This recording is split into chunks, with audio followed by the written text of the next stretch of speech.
Assalamualaikum warahmatullahi wabarakatuh. Dalam rangka memperingati Maulid Nabi Muhammad SAW, MI Al-Azhar Bandung Tulungagung menyelenggarakan Festival Islami Virtual dengan kegiatan lomba bercerita dan lomba bersolawat.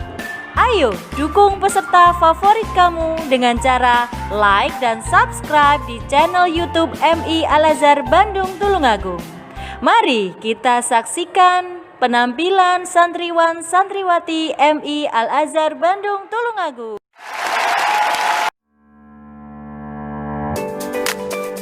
Assalamualaikum warahmatullahi wabarakatuh. Hai teman-teman yang dirahmati Allah, perkenalkan saya Faras Imran Kutbi, santri kelas 1B MI Al-Azhar Bandung. Teman-teman, dengarkan ceritaku ya tentang mukjizat Nabi Muhammad dalam sedekah jadi. Dapat menyaksikan yang cerah di Gendra dan Mas Faras asik berbincang di ruang TV.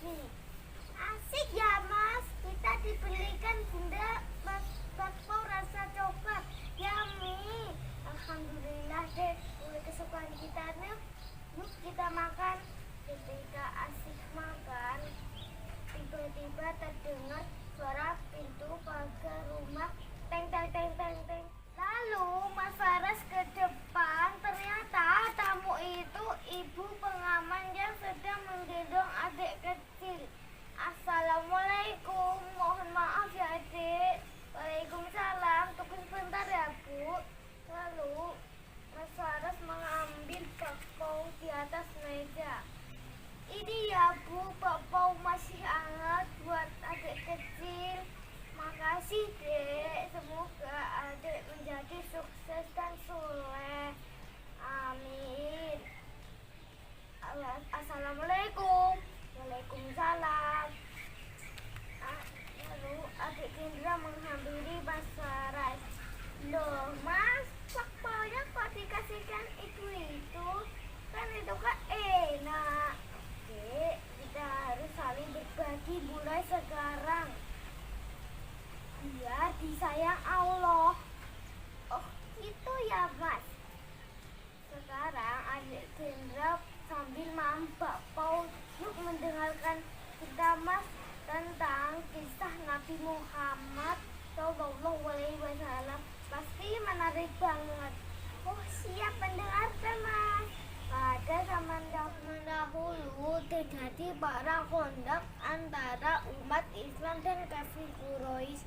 Kondak artinya parit karena saat itu umat Islam membangun parit untuk benteng perang. Selama berhari-hari Nabi Muhammad dan para sahabatnya menggali parit sampai menahan lapar. Bahkan Nabi Muhammad mengganjal perutnya dengan 3 batu. Melihat itu, seseorang sahabat bernama Jabir bin Abdullah. Dia sangat tersentuh sekali.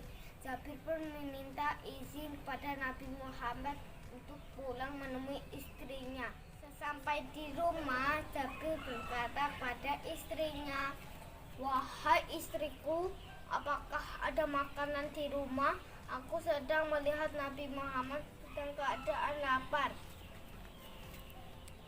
"Wahai suamiku, kita mempunyai 1 karung gandum dan 1 ekor kambing kecil.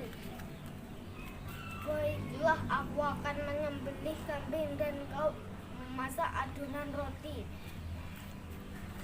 Lalu istri Jabir memasak adonan itu dan Jabir menyembelih kambing. Setelah masakan hampir matang, Jabir kembali ke tempat Nabi Muhammad dan membisiki Nabi Muhammad, "Ya Nabi Muhammad, aku sudah menyembelih kambing dan istriku sudah menyiapkan makanan.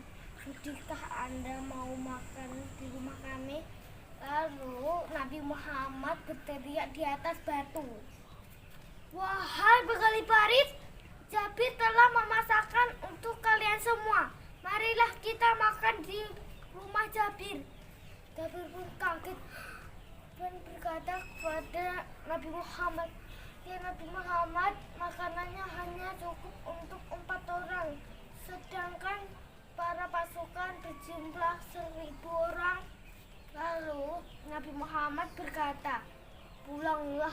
dan jangan sentuh makanan itu sebelum aku datang. Lalu Jabir berlari pulang dan menceritakan kejadian itu kepada istrinya. Lama kemudian Nabi Muhammad datang ke rumah Jabir mendahului para sahabat. Lalu Jabir membawakan adonan roti yang hanya sedikit itu kepada Nabi Muhammad. Kemudian Nabi Muhammad memberkahi adonan itu. Kemudian Nabi Muhammad mendatangi kuali masakan itu untuk berdoa kepada Allah memohon keberkahan.